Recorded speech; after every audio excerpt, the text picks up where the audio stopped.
Wakil Menteri Hukum Edward Omar Syarif mengatakan berdasarkan KUHP baru, demonstran tidak perlu membuat izin untuk mengadakan demonstrasi, unjuk rasa atau pawai.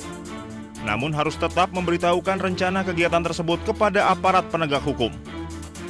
Ia menjelaskan bila masyarakat telah memberitahukan rencana demonstrasi tersebut dan terjadi huru-hara, maka demonstran tidak akan dipidana oleh aparat penegak hukum. Kemudian bila masyarakat yang berdemo tidak melaporkan rencana demonstrasi dan tidak terjadi apa-apa atau keonaran, maka demonstran tetap tidak akan dipidana. Wamenkum meminta masyarakat harus membaca secara utuh Undang-Undang Nomor 1 Tahun 2023 tentang Kitab Undang-Undang Hukum Pidana soal pasal mengenai demonstrasi. Jadi pasal itu bahasanya itu adalah diimplikasi, jika dan hanya jika. Jika tidak memberitahu dan menimbulkan keonaran. Cuman yang baca itu kan kadang-kadang tidak baca utuh. Kalau dia baca utuh tidak paham terus komentar. Itu yang bahayanya di situ. Jadi sama sekali pasal itu tidak dimaksudkan untuk menghambat, untuk melarang, untuk membatasi kebebasan berdemonstrasi, kebebasan berbicara, mengeluarkan lisan baik pikiran maupun tulisan, tetapi mengatur.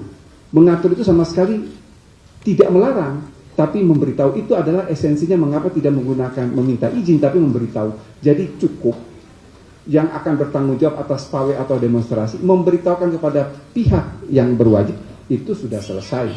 Artinya dia sudah tidak bisa lagi dijerat dengan pasal itu. Itu maksud mengapa pengaturan mengenai unjuk rasa itu diatur dalam pasal 256 KUHP. Kalau pakai KUHP lama, itu ketua pengadilan negeri dihina, Kapolres dihina, itu bisa kena pasal itu. Tetapi pasal yang ada dalam KUHP itu sudah dibatasi. Jadi penghinaan terhadap lembaga negara itu hanya dibatasi: 1 presiden wakil presiden, 2 MPR, 3 DPD, 4 DPR, 5 Mahkamah Agung, 6 Mahkamah Konstitusi. Jadi sangat terbatas. Dan itu delik aduan. Delik aduan yang harus mengadukan itu adalah pimpinan lembaga. Apa dasar pemerintah dan DPR membentuk pasal itu? Dasarnya adalah putusan Mahkamah Konstitusi tahun 2006 ketika pasal 134 bis itu dibatalkan. Sementara Menteri Hukum Supratman Andi Aktas mengungkapkan penerapan pasal penghinaan terhadap Presiden dan Wakil Presiden dalam Kitab Undang-Undang Hukum Pidana yang baru bersifat delik aduan absolut. Pasal ini baru bisa digunakan ketika Presiden atau Wakil Presiden langsung yang membuat laporannya. Sebelumnya, Undang-Undang KUHP diteken oleh Joko Widodo selaku Presiden Republik Indonesia dan diundangkan oleh Pratikno selaku Menteri Sekretaris Negara yakni pada 2 Januari 2023. Pasal 624 Undang-Undang KUHP menyatakan peraturan perundang-undangan tersebut baru berlaku setelah 3 tahun sejak tanggal diundangkan atau pada 2 Januari 2026. Tim Liputan Anyus melaporkan.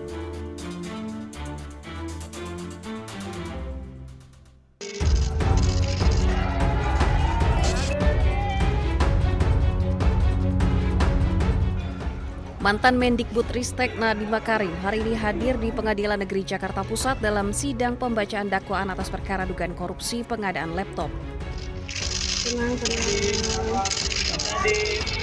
Nadiem tiba sekitar pukul 10 pagi menggunakan kemeja batik hijau berbalut rompi merah muda. Kedatangan Nadiem ke ruang sidang disambut riuh tepuk tangan dari pengunjung sidang yang mayoritas merupakan pendukungnya. Sidang juga dihadiri kedua orang tua Nadiem, yakni Nono Anwar Makarim dan Atika Al-Gadri. Sebelum menjalani sidang, Nadiem terlihat menghampiri kedua orang tuanya seraya meminta doa. Sejumlah kelompok masyarakat hadir dalam sidang, mulai dari sopir ojek online, selebritas, hingga sutradara film kenamaan Mira Lesmana dan Riri Riza untuk mendukung Nadiem Makarim. Diketahui hari ini Nadiem Makarim menjalani sidang perdananya dalam kasus dugaan suap pengadaan laptop yang menjerat namanya setelah 2 kali ditunda karena alasan kesehatan. Dari Jakarta, Jonathan Simanjuntak, iNews melaporkan. Makarim untuk membacakan eksepsi berikut ini. Pendahuluan. Proses hukum serta selaras dengan konsideran KUHP yang menegaskan bahwa hukum pidana nasional abstrak, elastis, dan membuka ruang penggunaan hukum secara subjektif. Gojek untuk memperkaya diri. Saya mendirikan Gojek karena saya melihat potensi ekonomi dari teman-teman ojek yang tidak dilihat orang lain. Sama juga perspektif saya dengan melanda negara kita.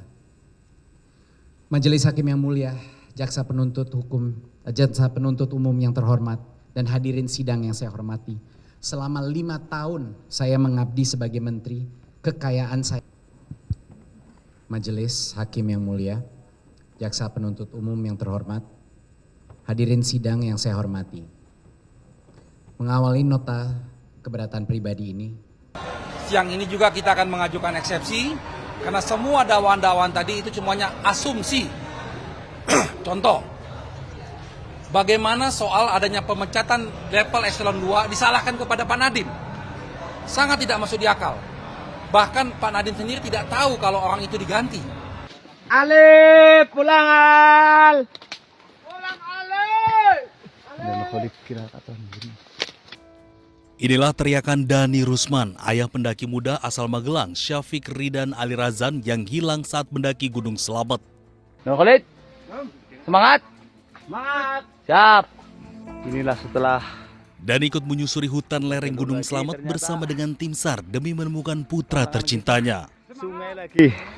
Semangat, semangat.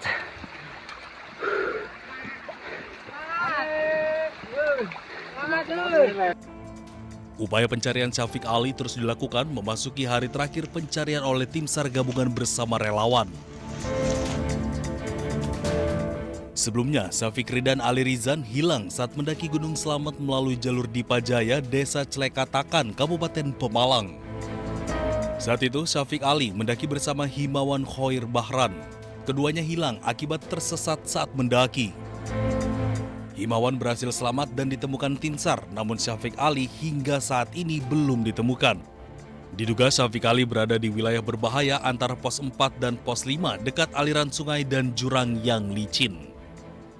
Tim Liputan iNews melaporkan.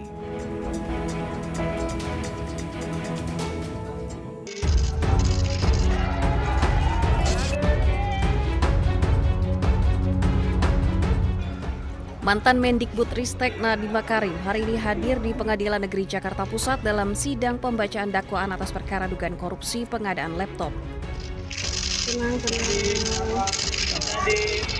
Nadiem tiba sekitar pukul 10 pagi menggunakan kemeja batik hijau berbalut rompi merah muda.